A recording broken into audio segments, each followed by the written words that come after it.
Friends, previous lecture में आपणे गतिमान विद्युतभारो अने चुंबकत्व चेप्टरनी अंदर कंटीन्यू टॉपिकनी चर्चा करता था। एमांनो आपणो जे टॉपिक छे साइक्लोट्रॉन, ए साइक्लोट्रॉन टॉपिकनी प्रीवियस लेक्चर में आपणे डिस्कस करी थी। दोस्तों, आई होप तमने साइक्लोट्रॉन सारी रीते समझाई गयो छे। साइक्लोट्रॉन अनी आखी कार्य पद्धति रचना शू है, एनु वर्क शू है, आ बधी ज आपणे प्रीवियस लेक्चर में चर्चा करी। आई होप बधाने बात समझाई गई हशे परफेक्ट। तो आजना लेक्चर में आपणे एक अलग टॉपिकनी चर्चा करवाना छीए अने ए टॉपिक महदंशे आगळना स्थित विद्युतशास्त्रना चेप्टर साथे कम्पेरिजन करी शकाय एटलुं सरळ छे। तो जेनी स्थित विद्युतशास्त्र सारी रीते भण्या होय, डायपोल कोने कहेवाय, डायपोल मोमेंट शुं छे, विद्युत स्थित विद्युतशास्त्रनी अंदर स्थित विद्युत क्षेत्र अने डायपोल मोमेंट वच्चेनो संबंध शुं छे, डायपोल विद्युत डायपोल जे छे अक्ष कोने कहेवाय, विद्युत डायपोलनी अक्षने लंब द्विभाजक उपर विद्युत क्षेत्र केटलुं मळे, अक्ष उपर विद्युत क्षेत्र केटलुं मळे। जो आ बधी ज वात तमने परफेक्ट खबर हशे, बधा ज इक्वेशन तमारा मगजमां हशे, तो आजनो लेक्चर तमारा माटे जबरदस्त बनवानो छे। तमने बहु ज आ लेक्चरनी अंदर मजा पड़वानी छे। मित्रों, आजनो आपणो टॉपिक छे डायपोल मोमेंट, पण मेग्नेटिक डायपोल मोमेंट, चुंबकीय डायपोल मोमेंट।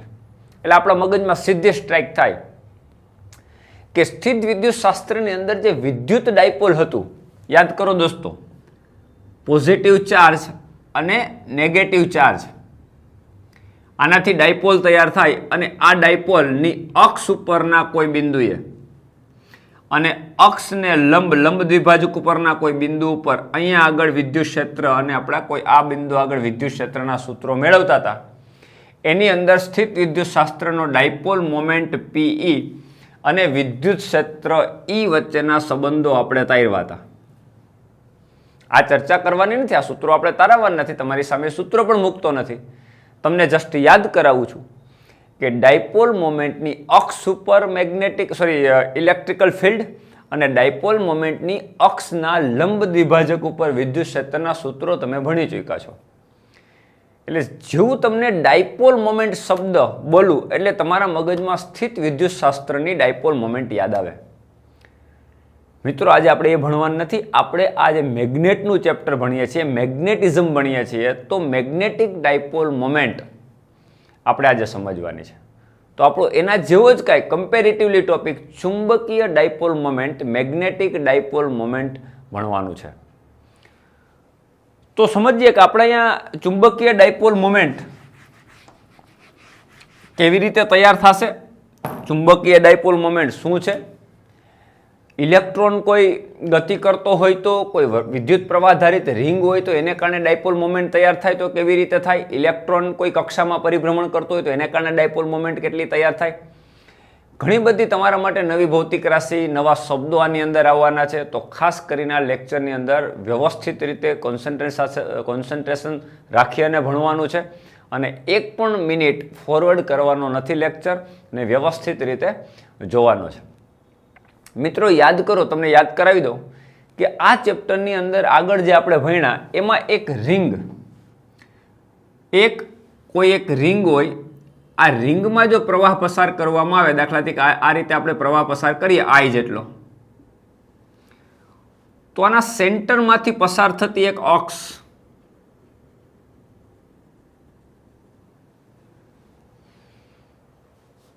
આની ઉપરનું કોઈ પણ એક બિંદુ લઈએ તો એ બિંદુ આગળ મેગ્નેટિક ફિલ્ડ, અક્ષ ઉપર મેગ્નેટિક ફિલ્ડનું સૂત્ર B is equal to μ0I r² by 2x² plus r² raise to 3/2, આવું એક ઇક્વેશન આપણે તારવી ગયા છીએ। અમે તમારી સામે ડાયરેક્ટલી મૂક્યું। મેગ્નેટિક ફિલ્ડની દિશા શું હોય એ બધી જ ચર્ચા આપણે જમણા હાથના અંગૂઠાના નિયમ ઉપરથી આપણે ચર્ચા કરી। દાખલા તરીકે અત્યારે આ રિંગ છે, એમાં ધારો કે આ તમારા માટે રિંગ જે છે એનો આ રિંગનો આગળનો ભાગ છે ને આ રિંગનો પાછળનો ભાગ, આમ વિચારીએ તો કરંટ આ રીતે આમ પાસ થાય। કરંટ અહીંયા કરંટ આમ ઉપર જાય છે અને અહીંથી આમ નીચે આવે છે, રાઈટ। આ રીતની રિંગ છે આ સમતલમાં। તો મેગ્નેટિક ફિલ્ડ લાઇન આમ હશે.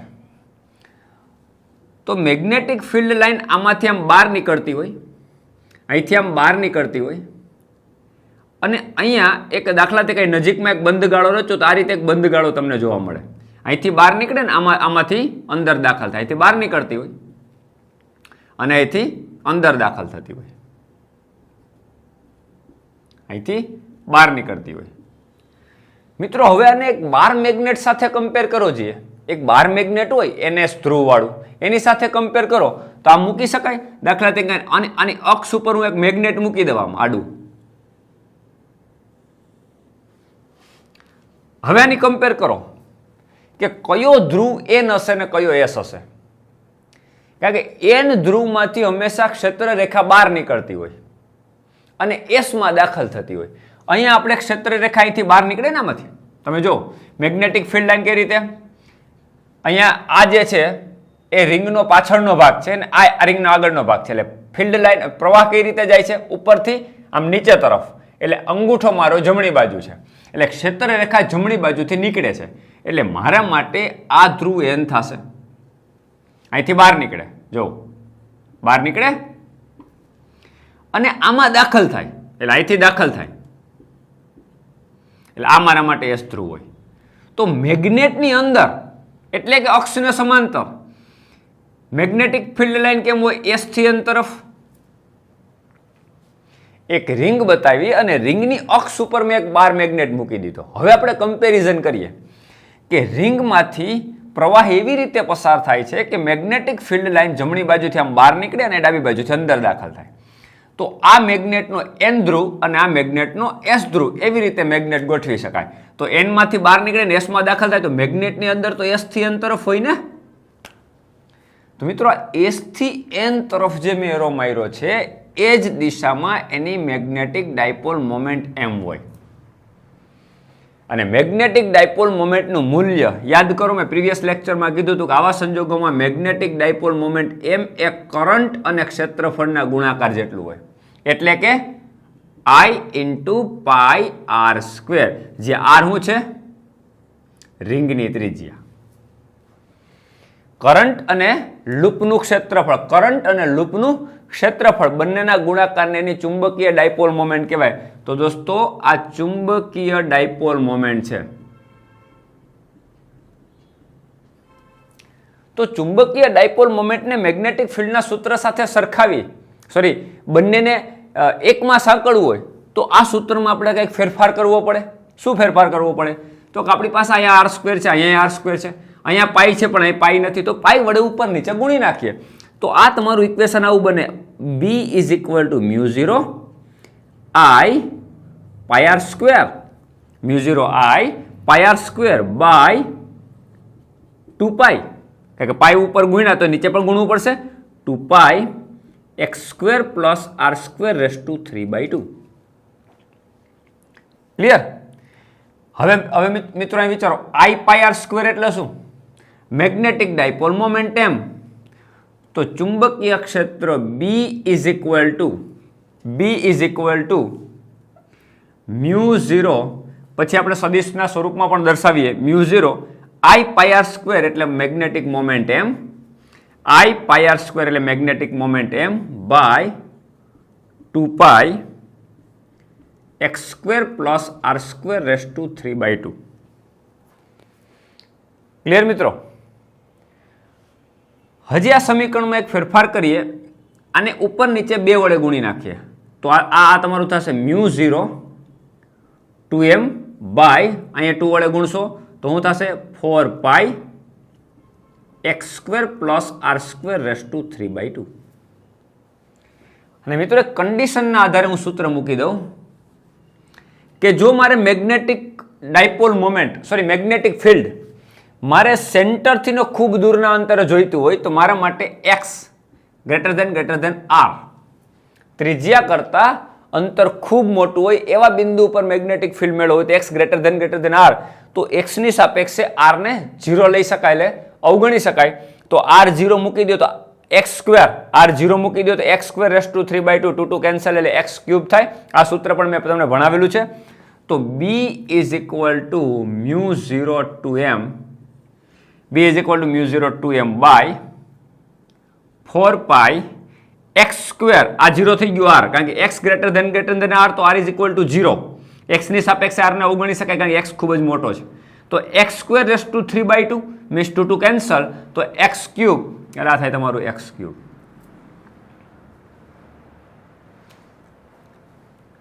દોસ્તો હવે આ સૂત્ર તમને કાંઈ મગજમાં આવે છે કે સ્થિત વિદ્યુત શાસ્ત્રની અંદર તમે યાદ કરો, સ્થિત વિદ્યુત શાસ્ત્રની અંદર કોઈ પોઝિટિવ ચાર્જ અને નેગેટિવ ચાર્જથી બનતો ડાયપોલ મોમેન્ટ હોય તો એની અક્ષ ઉપરના કોઈ બિંદુએ મેગ્નેટિક ફિલ્ડ E નું મૂલ્ય આટલું હતું. યાદ આવે? E is equal to 1/4 pi epsilon 0 2pe by x cube. યાદ કરો, E is equal to 2pe by 4 pi epsilon 0 x cube. આ પ્રકારનું સૂત્ર હતું વિદ્યુત ક્ષેત્ર અને ડાયપોલ મોમેન્ટ. તો અહીંયા Pe શું છે? સ્થિત વિદ્યુત ડાયપોલ મોમેન્ટ છે. E શું છે? વિદ્યુત ક્ષેત્ર, સ્થિત વિદ્યુત ક્ષેત્ર છે.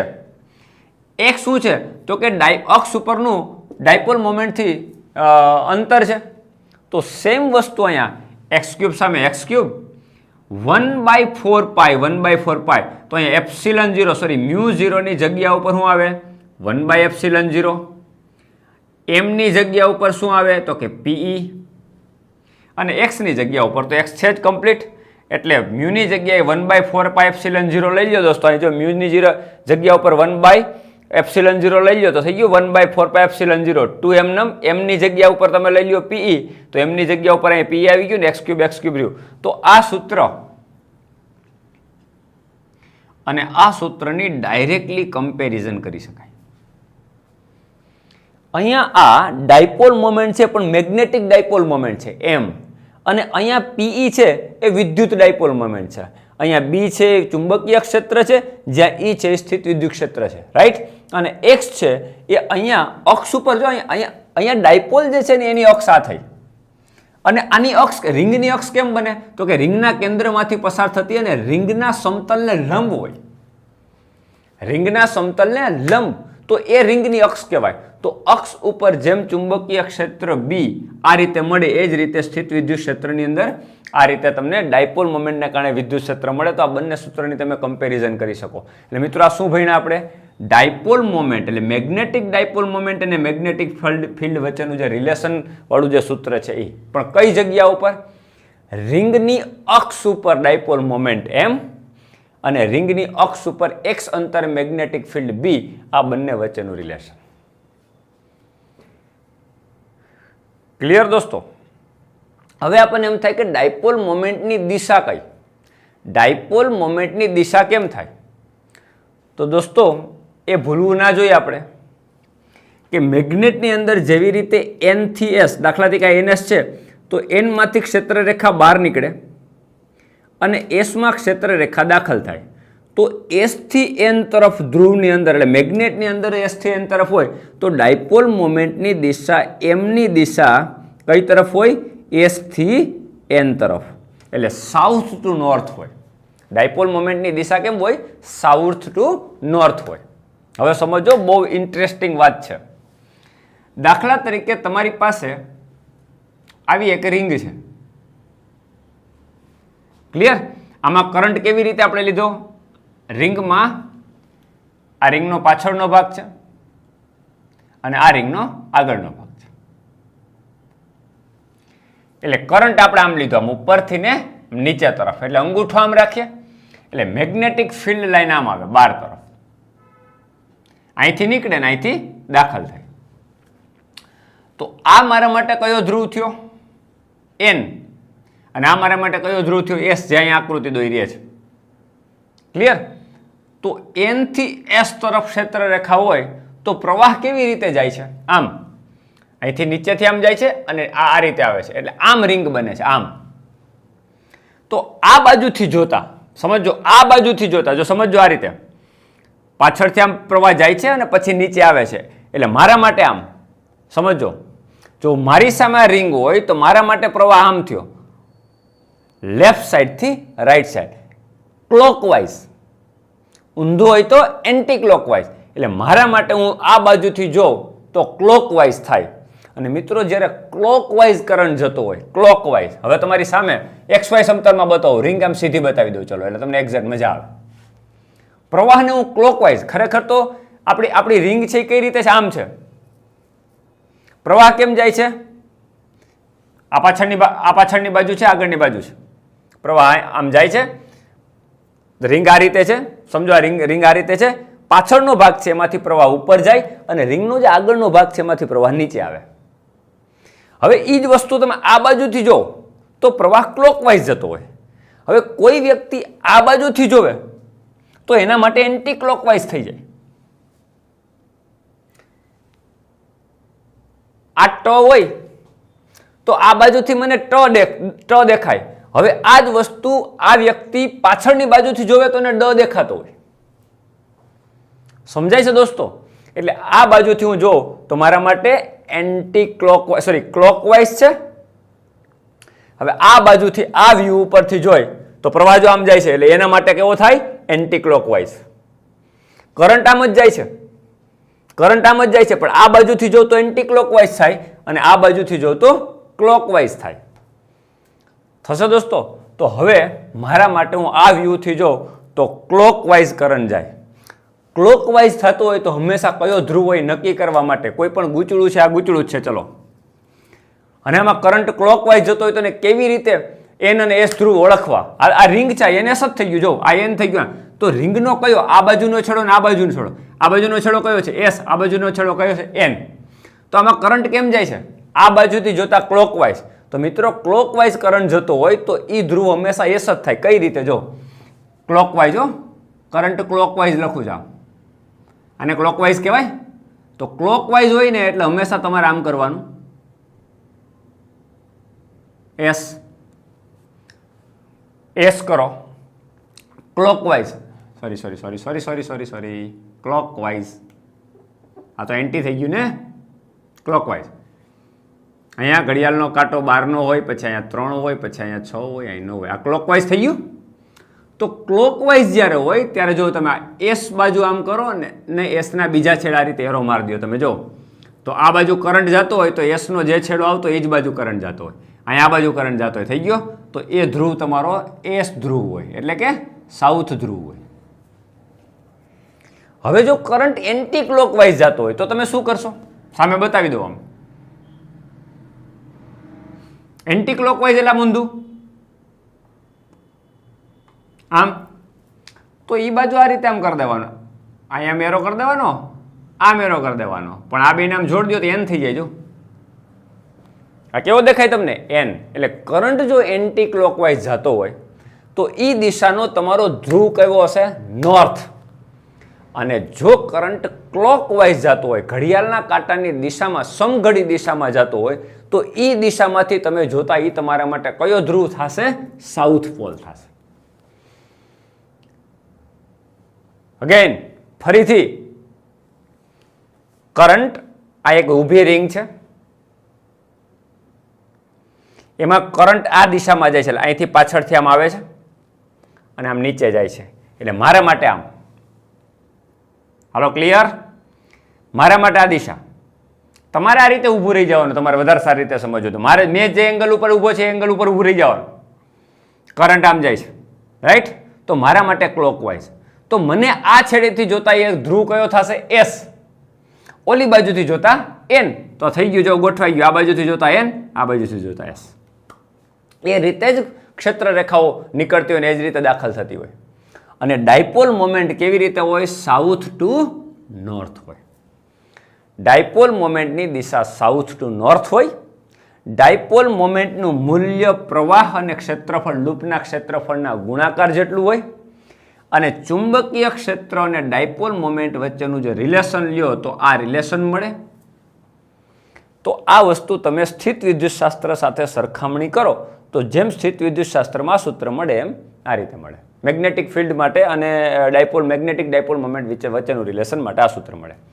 હવે યાદ કરો દોસ્તો કે તમે સ્થિત વિદ્યુતશાસ્ત્રની અંદર વિદ્યુત ડાયપોલ હોય આ પોઝિટિવ અને નેગેટિવ, એની લંબ દ્વિભાજક ઉપરના કોઈ બિંદુએ x અંતરે, લંબ દ્વિભાજક ઉપર x અંતરે વિદ્યુત ક્ષેત્ર મેળવતા હતા. એનું સૂત્ર કેવું હતું? એમાંથી આ 2 નીકળી જતો હતો, આવું હતું કંઈક. હવે અહીંથી જવા દઉં છું. દોસ્તો લંબ દ્વિભાજક ઉપર વિદ્યુત ક્ષેત્રનું સૂત્ર તમે આવું કંઈક ભણી ગયા હતા. E ઇઝ ઇક્વલ ટુ, અહીંથી 2 કાઢી નાખો તો EPE by 4 pi epsilon 0 into x cube. યાદ આવે? તો એ જ વસ્તુ અહીંયા કેમ થશે? સમજો, અહીંયા કેમ થશે? આ રિંગની અક્ષ છે, તો રિંગની અક્ષ કેવી રીતે હોય? સમતલ ને લંબ. રિંગના સમતલે લંબ x અંતરે ડાયપોલ મોમેન્ટ, એ તો આ થઈ ગઈ, આપણે મેળવી લીધી હમણાં. તો હવે રિંગના સમતલમાં જ x અંતરે, આ રિંગનું સમતલ કહેવાય, આ રિંગનું સમતલ કહેવાય, એ સમતલમાં જ x અંતરે, પણ x ગ્રેટર ધેન r, ત્રિજ્યા કરતા ખૂબ મોટા અંતરે તમે જાઓ તો પણ તમને ડાયપોલ મોમેન્ટ મળવી જોઈએ. અને એ પણ કેટલી હોય દોસ્તો? તો કે b is equal two, pe ને બદલે m આવી જાય, 1/ε0 એની જગ્યાએ μ0 આવી જાય, 1/ε જગ્યાએ μ0 આવી જાય, by 4 pi into x cube. મિત્રો આ સૂત્ર આના માટે છે, જસ્ટ કમ્પેરિઝન જ છે. જેવી રીતે સ્થિત વિદ્યુત શાસ્ત્રમાં લંબ દ્વિભાજક ઉપર x અંતરે લંબ દ્વિભાજક ઉપર x અંતરે તમે વિદ્યુત ક્ષેત્ર જે મેળવતા, એનું સૂત્ર આ રીતે હતું, E is equal to P by 4 pi epsilon 0 x cube. તો હવે આપણા માટે અહીંયા અક્ષને લંબ થયું ને, આ તમારી જેમ વિદ્યુત ડાયપોલની અક્ષને લંબ થયું, તો આપણા માટે અક્ષ કઈ છે? આ એને લંબ એટલે કેવું હોય? રિંગના સમતલમાં હોય. આ રિંગને લંબ છે, એમાં અહીંયા રિંગના સમતલમાં જો x ગ્રેટર ધેન r અંતરે જાઓ તો ડાયપોલ મોમેન્ટ દોસ્તો કેટલી મળે? 1/ε જગ્યાએ μ0 મૂકી દેવાનું, p ની જગ્યાએ ડાયપોલ મોમેન્ટ m મૂકી દેવાનું, 4 પાઈ x ક્યુબ મૂકી દો, તો આ કમ્પેરિઝનમાં સૂત્ર મળે. તો આ થઈ ગયું તમારું ચુંબકીય ક્ષેત્ર ડાયપોલ વચ્ચેનો સંબંધ. પણ કેમાં? રિંગના સમતલમાં જ, રિંગના કેન્દ્રથી અક્ષથી કેટલા અંતરે? x અંતરે ગ્રેટર ધેન r, ખૂબ લાંબા અંતરે ચુંબકીય ક્ષેત્ર ડાયપોલ મોમેન્ટના ફોર્મમાં આટલું થાય. ક્લિયર દોસ્તો? હજી પણ આપણે ચુંબકીય ડાયપોલ મોમેન્ટ, આ એક ખાસ વસ્તુ મગજમાં રાખવાની કે n ધ્રુવ કેવી રીતે તૈયાર થાય અને s ધ્રુવ કેવી રીતે થયા. ક્લિયર મિત્રો? હજી પણ આપણે એક ચુંબકીય ડાયપોલ મોમેન્ટ ભણવાની છે, એની પણ આપણે ચર્ચા કરીએ. મિત્રો હવે તમને બધાને ખ્યાલ છે કે 1911માં 1911ની અંદર નિલ્સ બોહર નામના વૈજ્ઞાનિકે બોહર મોડલ આપ્યું અને એણે પરમાણુની રચના માટે એક મહત્વની વાત કીધી કે પરમાણુની અંદર ન્યુક્લિયસ જે છે સેન્ટરમાં હોય અને એની આસપાસ ઇલેક્ટ્રોન કોઈ કક્ષામાં પરિભ્રમણ કરતો હોય. અને આપણને બધાને ખબર છે કે દરેક પદાર્થનું ઇલેક્ટ્રોનિક કોન્ફિગરેશન સરખું હોતું નથી. દરેક પદાર્થ માટે ઇલેક્ટ્રોનની કક્ષા સરખી હોતી નથી, કક્ષીય ગોઠવણી સરખી હોતી નથી, અને કક્ષાની અંદર ઇલેક્ટ્રોનની ગોઠવણી સરખી હોતી નથી. આ બધાને ખ્યાલ છે. પણ એક એક્ઝામ્પલ લઈએ કે ધારો કે તમારે કોઈ એક પદાર્થ માટે એક ન્યુક્લિયસ છે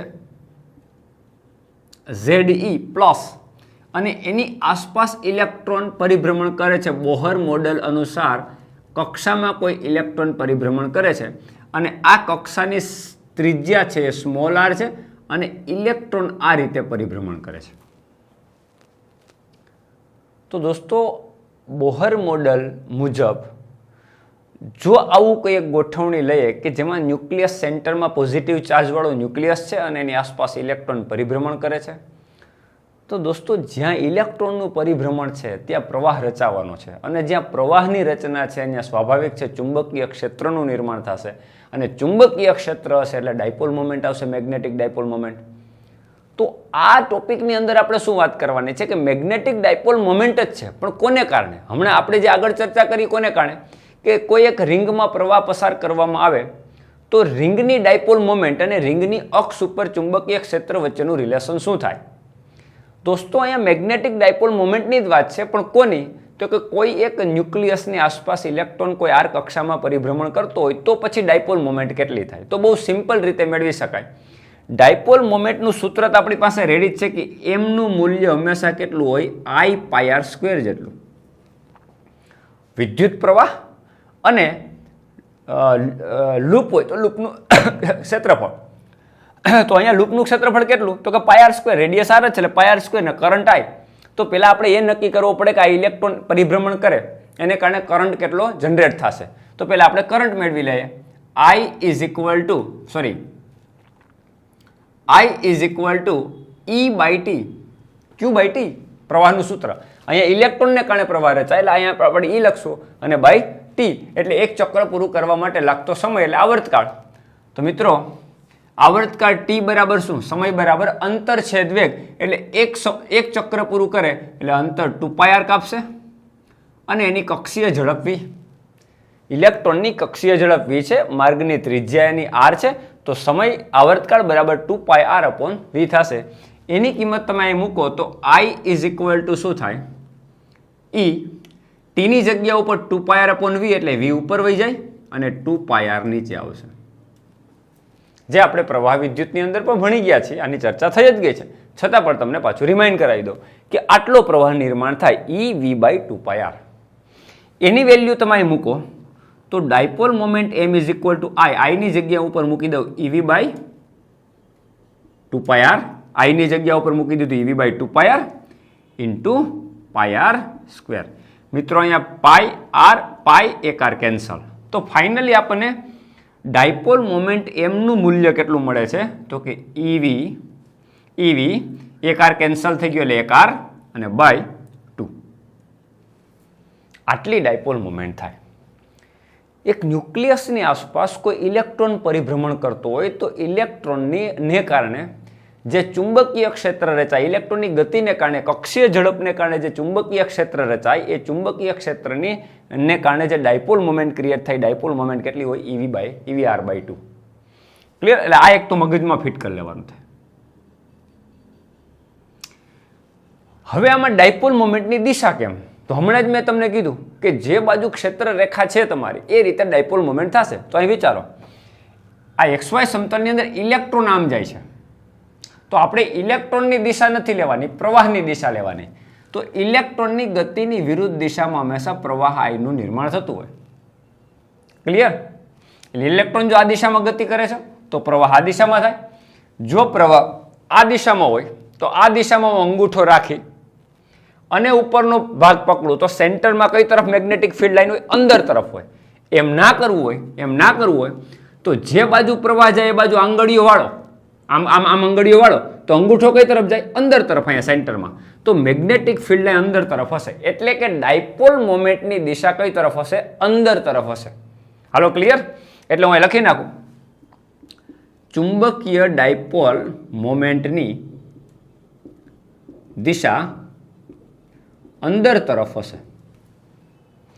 શું કામ અંદર તરફ? કારણ કે મેગ્નેટિક ફિલ્ડ લાઈન, તમે વિચારો આંગળીઓ આમ રાખો તો મેગ્નેટિક ફિલ્ડ લાઈન અહીંથી અંદર તરફ જાય છે. અંદર તરફ જાય એટલે આ ધ્રુવ કયો હોય, અહીંયા તમારી સામે જે વ્યૂ દેખાય એ કયો ધ્રુવ હોય, S, અને પાછળનો વ્યૂ કયો હોય, N. કારણ કે N માંથી ક્ષેત્ર રેખા હંમેશા બહાર નીકળે અને S માં દાખલ થાય. તો અહીંયા અંગૂઠામાં અંદર તરફ છે એનો મતલબ ક્ષેત્ર રેખામાં અંદર દાખલ થતી હશે અને ઓલી બાજુથી બહાર નીકળી જતી હશે. એટલે રિંગ આ રીતે છે તો રિંગમાં અત્યારે અહીંયા ક્ષેત્ર રેખા દાખલ થાય ને અહીંથી બહાર નીકળી જાય. તો હું આ બાજુથી જોઉં તો અમારા માટે N ધ્રુવ અને આ બાજુથી જોઉં તો અમારા માટે S ધ્રુવ થાય. ક્લિયર મિત્રો? ઓકે. તો અત્યારે તમારા માટે ફિલ્ડ લાઈન આમ S થી N તરફ એટલે અંદર બાજુ, એટલે ડાયપોલ મોમેન્ટની દિશા અંદર તરફ છે. અને ડાયપોલ મોમેન્ટનું મૂલ્ય કેટલું તો કે EVR/2. ક્લિયર મિત્રો? હવે આ વસ્તુ એક સમજ્યા ખાસ કે ડાયપોલ મોમેન્ટ અહીંયા નોર્મલી ઇલેક્ટ્રોનને કારણે જે ડાયપોલ મોમેન્ટ છે ને દર્શાવવાની એક રીત અલગ છે, એને મ્યુ વડે નોર્મલી દર્શાવે એટલે મ્યુ કહી દઉં.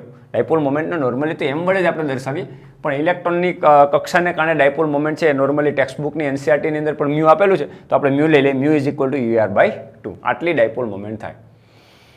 હવે મિત્રો સમજો કે હવે આને ઇલેક્ટ્રોનના દળ વડે ગુણી અને ભાગી નાખીએ તો એક મહત્વનું તમને પરિણામ મળવાનું છે. સમજો, dipole moment mu is equal to એમનમ અહીંયા ઇલેક્ટ્રોનના દળ વડે ગુણીએ એટલે MVR/2m. ઉપર m વડે ગુણીએ એટલે m અને નીચે m વડે ગુણીએ એટલે m, એટલે 2m અને mvr. મિત્રો યાદ આવે mvr એટલે કોણીય વેગમાન. કોની સાપેક્ષે? કેન્દ્રની સાપેક્ષે, ન્યુક્લિયસની સાપેક્ષમાં જો તમે કોણીય વેગમાન લ્યો તો કોણીય વેગમાન તમારું mvr થાય. mv એટલે રેખીય વેગમાન ગુણ્યા અંતર, સોરી ત્રિજ્યા, એ કોણીય વેગમાન થાય. તો આ તમારા માટે થાય dipole moment μ is equal to E/2m અને mvr એટલે કોણીય વેગમાન L. હવે સમજો ખાસો મૂલ્યના ફોર્મમાં. ઓકે, ઇલેક્ટ્રોન જો આ રીતે કક્ષામાં પરિભ્રમણ કરતો હોય તો એની ડાયપોલ મોમેન્ટ કેટલી થાય? તો કે ઇલેક્ટ્રોનનો ચાર્જ બાય 2m, જ્યાં m ઇલેક્ટ્રોનનું દળ, ચલો એમી લખી નાખો, એટલે તમે ખ્યાલ, એમી ઇલેક્ટ્રોનનું દળ. ઇલેક્ટ્રોનનો ચાર્જ 1.6 × 10⁻19 કુલમ પણ નેગેટિવ થાય.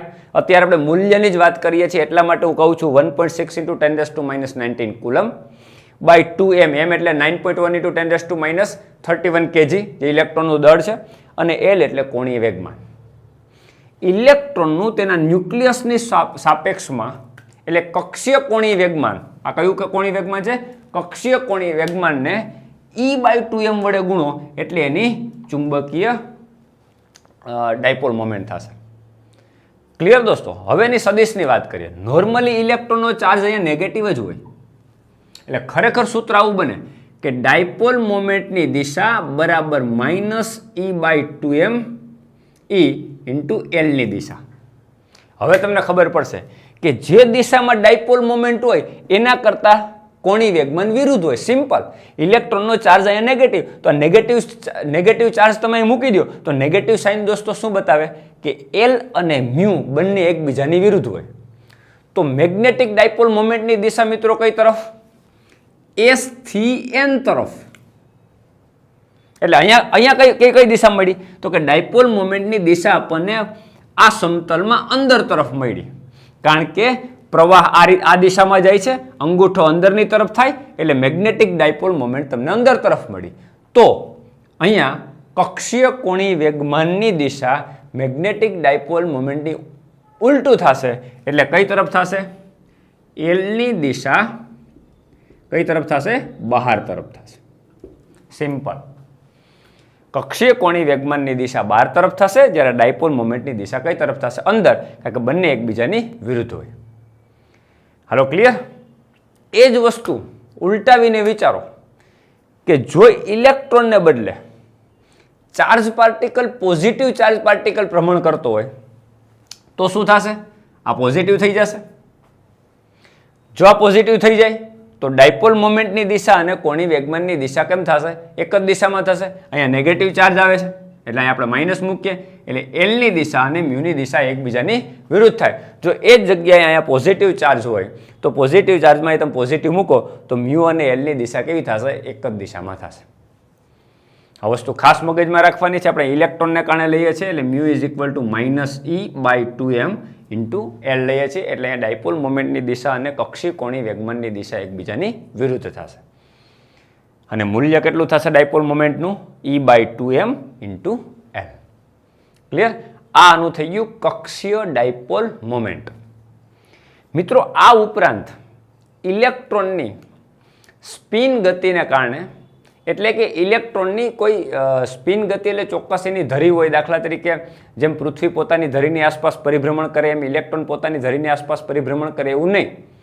એની આંતરિક બંધારણ, દાખલા તરીકે કોઈ લોખંડ છે કે બીજું કોઈ પદાર્થ છે, ધાતુ છે, તો એની ચોક્કસ ચુંબકીય ગુણધર્મો હોય. તમે મેગ્નેટિઝમ, પ્યોર મેગ્નેટિઝમ ભણશો જ્યારે ચુંબકત્વ અને દ્રવ્ય, એની અંદર મેગ્નેટિઝમ, ફેરોમેગ્નેટિઝમ, ડાયામેગ્નેટિઝમ આ બધા જ ગુણધર્મો તમે ભણશો તો પદાર્થના જે મેગ્નેટિક ગુણધર્મો છે એ કોને કારણે છે? તો કે એની આંતરિક મેગ્નેટિક ડાયપોલ મોમેન્ટ પણ હોય. પણ દોસ્તો એની આપણે અહીંયા ચર્ચા કરશું નહીં. નોર્મલી એકાદી બે વસ્તુ તમને કહી દઉં કે બોહર મોડેલના અધિતર્ક મુજબ યાદ કરો દોસ્તો, તમને ખબર હશે કે બોહરે એવું કીધું કે હંમેશા કક્ષીય કોણીય વેગમાન, ઇલેક્ટ્રોન માટે કક્ષીય કોણીય વેગમાન L એ h/2π ના પૂર્ણ ગુણાંકમાં NH/2π હોય, જ્યાં n છે એક પૂર્ણાંક સંખ્યા, n પૂર્ણાંક સંખ્યા જેને આપણે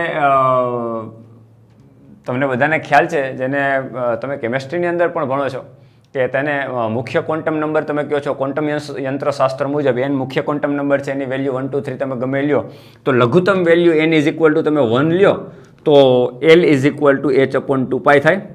પછી એન ઇઝ ઇક્વલ ટુ 2 લ્યો તો 2 ઇન્ટુ h અપોન 2 પાઈ થાય. એન ઇઝ ઇક્વલ ટુ 3 લ્યો તો l is equal two 3 into h upon 2 pi થાય, જ્યાં એન છે મુખ્ય ક્વોન્ટમ નંબર છે.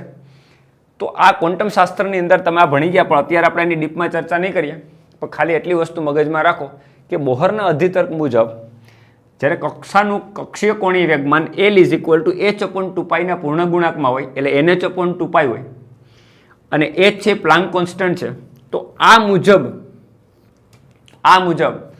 n ઇઝ ઇક્વલ ટુ તમે 1 મૂકી, n ઇઝ ઇક્વલ ટુ 1 મૂકી અને એની કિંમત આમાં મૂકો તો પણ ડાયપોલ મોમેન્ટ મળે ને. અહીંયા એલ એટલે કોણી વેગમાં, ચલો મૂલ્ય આપણે લખીએ એટલે તમને ખ્યાલ આવે.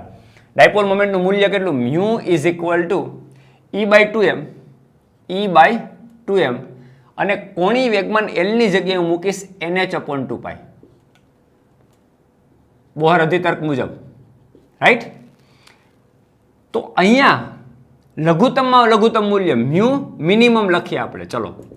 તો લઘુત્તમમાં લઘુત્તમ મૂલ્ય કેટલું થાય? n ઇઝ ઇક્વલ ટુ 1 મૂકો તો e into h by e into h, n is equal to 1 મૂકો તો 2 ઇન્ટુ 2 4 m ઇન્ટુ પાઈ. આ તમે જે કેલ્ક્યુલેશન કરીને મૂકો દોસ્તો, h એટલે પ્લાન્ક કોન્સ્ટન્ટ છે. પ્લાન્ક કોન્સ્ટન્ટની વેલ્યુ તમને બધાને ખબર જ છે, 6.62 ગુણ્યા 10 ની -34 પાઈની વેલ્યુ તમને ખબર છે. એમ ઇલેક્ટ્રોનનો દર 9.1 ઇન્ટુ 10⁻31 kg છે, અને ઈ ઇલેક્ટ્રોનનો ચાર્જ 1.6 ઇન્ટુ 10⁻19 કુલમ છે. આ બધી જ વેલ્યુ તમે મૂકો અને જે કિંમત મળે એ મ્યુ મિનિમમ એટલે ડાયપોલ મોમેન્ટની લઘુત્તમ કિંમત, એને બોહર મેગ્નેટોન કહેવાય. શું કહેવાય? બોહર મેગ્નેટોન.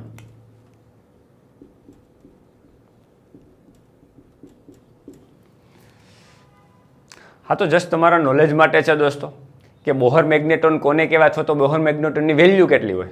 તો બોહર મેગ્નેટોન માટે વેલ્યુ તમે જો ફિક્સ થઈ ગઈ, E H M અને પાઈ. 4m ને પાઈ તો 3.14 થાય. એમ એટલે ઇલેક્ટ્રોનનો દળ ફિક્સ છે, અને E એટલે ઇલેક્ટ્રોનનો ચાર્જ ફિક્સ છે. H પ્લાન્ક કોન્સ્ટન્ટ અચળાંક છે. આ બધી વસ્તુ અચળ છે. તો આ તમે એમ મિનિમમ મેળવો, જો એમ મિનિમમ હોય, n ઇઝ ઇક્વલ ટુ પછી 2 કરશો તો બદલી જશે, n is equal two 3, minimum value મેળવો તો એ તમને અચળ મળશે, જેને બોહર મેગ્નેટોન કહેવાય. આ જે તે વેલ્યુ મળે નિયર અબાઉટ કે 10⁻24ના ક્રમમાં મળે છે, એ જે પણ આવતું હોય, તો આટલી ડાયપોલ મોમેન્ટ મળે. અને ડાયપોલ મોમેન્ટનો એકમ શું થાય? આઈનો એમ્પિયર અને મીટર સ્ક્વેર, ક્ષેત્રફળનો metre square, ampere metre square, આટલા કંઈક એમ્પિયર મીટર સ્ક્વેર જેટલો મળતો હોય, એ જે તમારા નોલેજમાં. તો આ થઈ ગઈ તમારી કક્ષીય ડાયપોલ મોમેન્ટ. દોસ્તો આ સમજજો, આ તમારી થઈ ગઈ કક્ષીય ડાયપોલ મોમેન્ટ. આ ઉપરાંત એક આંતરિક ડાયપોલ મોમેન્ટ પણ હોય, જેની આપણે અત્યારે ચર્ચા નહીં કરીએ. ચુંબકત્વ અને દ્રવ્યની ચેપ્ટર જે છે એની અંદર વધારે ડીપમાં બધા જ ફેરોમેગ્નેટિઝમ, ડાયોમેગ્નેટિઝમ, તો આ બધા જે ગુણધર્મ આવે, ચુંબકીય ગુણધર્મ, એની એક આંતરિક ચુંબકીય ડાયપોલ મોમેન્ટ પણ હોય છે, પણ એની અત્યારે અહીંયા ચર્ચા કરવાની જરૂર નથી. આપણો અત્યારે જે ટાર્ગેટ હતો એ હતું કક્ષીય ડાયપોલ મોમેન્ટ મેળવવાની. તો આ મ્યુ છે ને એ તમારો કક્ષીય ડાયપોલ મોમેન્ટ છે. એલ છે એ તમારું કક્ષીય કોણીય વેગમાન છે, અને કક્ષીય કોણીય વેગમાન ક્વોન્ટમ યંત્રશાસ્ત્ર મુજબ, બોહરના અધિતર્ક મુજબ હંમેશા h અપોન 2 પાઈના પૂર્ણ ગુણાંકમાં હોય, જે n છે મુખ્ય ક્વોન્ટમ નંબર છે, અને n ઇઝ ઇક્વલ ટુ 1 2 3 લઈ શકાય. એમાં n મિનિમમ લ્યો તમે લઘુત્તમ, તો લઘુત્તમ ડાયપોલ મોમેન્ટ જે મળે એને બોહર મેગ્નેટોન કહેવાય. આ વસ્તુ ખાસ મગજમાં રાખવાની છે. ક્લિયર દોસ્તો? તો આજનો જે આપણો ટોપિક હતો એ મેગ્નેટિક ડાયપોલ મોમેન્ટ હતું. એની અંદર બંને આપણે કવર કરી લીધું. રિંગમાંથી પ્રવાહ પસાર કરો તો એને કારણે ડાયપોલ મોમેન્ટ કેટલી મળે, અને ઇલેક્ટ્રોન કક્ષાની આસપાસ પરિભ્રમણ કરતો હોય તો એની કક્ષીય ડાયપોલ મોમેન્ટ કેટલી હોય એની પણ આપણે આજે ચર્ચા કરી. દોસ્તો તો આજના લેક્ચરમાં અહીં સુધી રાખશું. નેક્સ્ટ લેક્ચરમાં આપણે કન્ટિન્યુ કરશું. Have a good day.